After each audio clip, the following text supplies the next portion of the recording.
அனைவருக்கும் தரமான மற்றும் சமமான கல்வி கிடைப்பதையும் ஆசிரியர் பயிற்சி மையங்களை வலுப்படுத்துவதையும் நோக்கமாக கொண்டு கடந்த 2018ஆம் ஆண்டு மத்திய அரசால் உருவாக்கப்பட்ட திட்டம்தான் சமக்கர சிக்ஷா அபியான் எனும் ஒருங்கிணைந்த பள்ளி கல்வி திட்டம். இத்திட்டத்தின் கீழ் கணினி ஆய்வகங்களை மேம்படுத்தவும் டிஜிட்டல் கற்றல் வசதிகளை ஏற்படுத்தவும் மத்திய அரசின் மூலம் ஆண்டுதோறும் நிதி ஒதுக்கப்படுகிறது.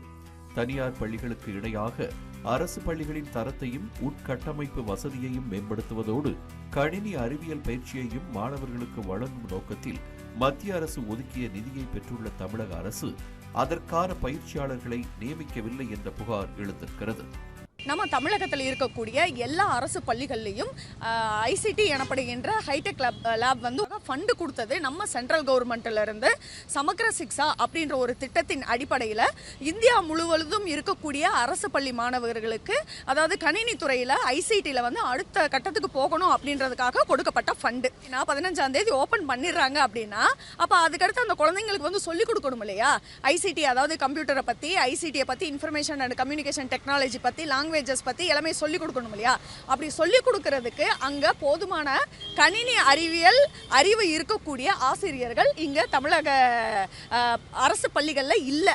ஏன் இல்லை அப்படின்னா கடந்த 20 ஆண்டுகளாகவே கணினி அறிவியல் ஆசிரியர்கள் வந்து முறையாக நிரப்பப்படவே இல்லை. அதிகபட்சம் வெறும் 1000 ஆசிரியர்கள் தான் தமிழகம் முழுவதுமே வேலை செஞ்சுட்டு இருக்காங்க. இப்போ நம்ம தமிழக அரசு பள்ளிகளில் எல்லா இடத்துலையும் தேடி பார்க்குறாங்க, அதை நடத்தக்கூடிய ஆசிரியர்கள் இங்கே யாருமே இல்லை. கணினி அறிவியல் ஆய்வகங்களில் உள்ள 14,400 பணியிடங்கள் காலியாக உள்ள நிலையில் தகுதி வாய்ந்த பயிற்றுநர்களை தமிழக அரசு நியமிக்க மறுப்பதாகவும் குற்றச்சாட்டு எழுந்துள்ளது. தமிழக அரசின் இத்தகைய செயல்பாடு நீதிமன்ற உத்தரவுக்கு எதிரானது என்பதோடு பிற பாட ஆசிரியர்களை வைத்தும் தனியார் நிறுவனத்தின் மூலம் பயிற்றுநர்களை நியமிப்பது முறையாக பயிற்சி பெற்ற கணினி ஆசிரியர்களுக்கு இழைக்கும் துரோகம் எனவும் அவர்கள் வேதனை தெரிவிக்கின்றனர்.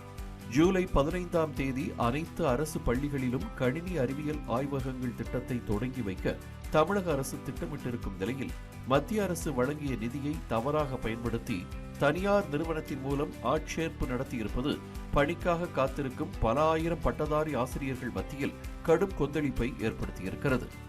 எனவே ஏமாற்று வேலையை உடனடியாக நிறுத்திவிட்டு மத்திய அரசு எந்த நோக்கத்திற்காக இந்த திட்டத்தை கொண்டு வந்ததோ அதே நோக்கத்திற்காக மட்டுமே செயல்படுத்த வேண்டும் என்றும் கணினி அறிவியல் ஆசிரியர் சங்கத்தினர் கோரிக்கை விடுத்துள்ளனர்.